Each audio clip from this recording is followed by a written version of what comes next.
What's up, dudes? Max here, actually reporting live from Combo Breaker taking place in Chicago this weekend.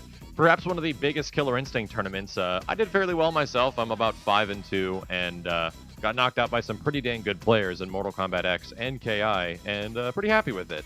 But the bigger thing that's happened during this event is that Aria, the newest character for KI and the final character for KI Season 2, she is the final boss of the game, and she's also playable. So it's not many fighting games you actually get a playable final boss. And let's take a quick look and kind of break down what the heck is going on with Aria.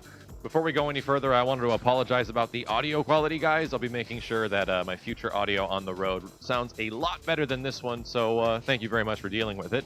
So Aria is perhaps the most unique character in the game right now. She actually uses assists, and the biggest thing you'll see is that her life bars are split between 3 at the top. This looks very much like Marvel vs. Capcom, and I'd say that she's probably the most Marvel-influenced character because you literally play her like she's a base with assists. The assists can take damage as well as her taking damage, and it's kind of a different play style. What I mean by this is that Aria, being an AI, has drones, and these drones are represented by these 3 different ones, one with wings, one with like body armor, and one with a sword. And kind of Aria can inhabit all of these and transfer her her consciousness into any one of them. But depending on which one you do, you get unique special moves. I think it's either 1 or 2 unique specials per, and you get some base special moves. The biggest ones that she'll get between any of the variations is the shotgun, and you can kind of smash like shotgun normal buttons and they combo into the character. She has these like running in linkers that allow you to kind of auto double from a much greater distance, or running in auto doubles is what I meant to say. And she's got this one move where she arches her leg up in the air and it's followed with grenades. A lot of physical explosive damage type stuff is what Aria does, and it's really damn cool to look at when she actually gets going.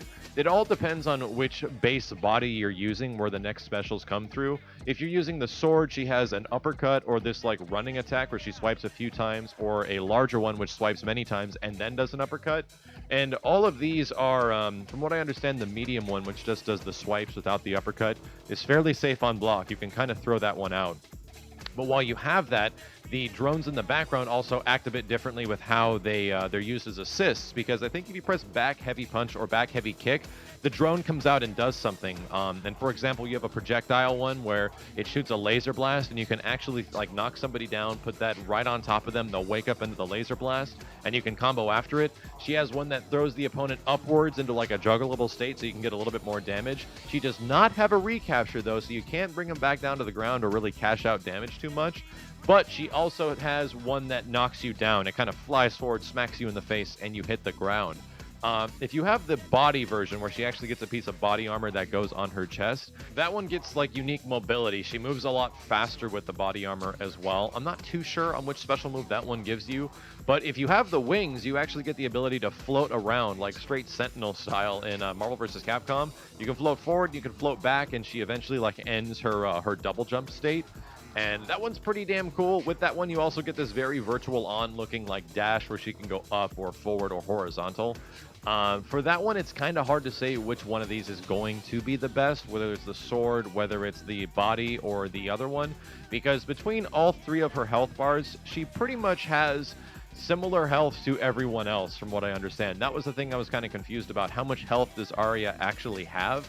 And it turns out she has pretty much the same health as every other character. It's just split between these 3 life bars. So you can think of it as like 33%, 33%, 33%, or however you'd want to think of it between the 2 life bars or the 2 rounds. She has 3 rounds. So one of like the booster bodies or one of the drones dies. You can actually hit the drone if they're coming out as an assist, and they'll take damage in the background. And Aria does not also recover white health similar to everyone else. Like, you just get your potential health back over a little bit of time. Aria doesn't get that. You literally need to switch your body version to something different, and in the background they'll regain their health. So it seems like you have to do a lot with Aria in order to potentially make her like super useful, and she's going to take a little bit of effort in comparison to the rest of the cast under very early inspection right now. But at the same time, you get like these extra things that help you out to get potential damage, to get overheads, to open up your opponent and stuff like that. And it looks pretty brutal. I'll say just looks-wise, I think she is straight waifu material to Fogor. I think they did a really good job on her look. Her walk is fantastic. The way she shoots the shotguns, like all this stuff looks really visceral, especially her combo breaker, which is a gigantic shotgun blast. It all looks fantastic, and for being the final character, she does really feel like a boss. I do hope that we get a version or a mode with Aria that allows her to be the final boss of like an arcade mode, so we'll see about that. It'll be a very fun boss rage. Other than that, there's a lot more news for Killer Instinct, guys. There's also Cinder and his classic costume coming very soon. And for you guys that don't know, the Jago fundraiser actually hit its goal within 2 days. So, like I was saying earlier, Shadow Jago is going to become a fully playable character at some point, and he might be added to the Season 2 roster at some point down the line, which is very damn cool that we'll be able to play a different version of Jago who's actually the boss Shadow Jago, and I'm looking forward to that. I only hope that he gets colors and he actually gets accessories like everybody else, because I think, especially since a lot of money was raised extremely fast, that he would at least get that, but who knows? I don't know right now. I'll let you guys know as soon as we know more information. That's about it for Aria. I'll be back as soon as possible with a full Ultra combo for her, teasing her music, her theme for her stage, after the trailer comes out sometime next week, as well as a look at her stage Ultra and a look at some matches to see how Aria plays. Thank you guys very much for watching. I'll be back with a week of Aria as soon as she's available. My name is Max, and I'll see you dudes next time.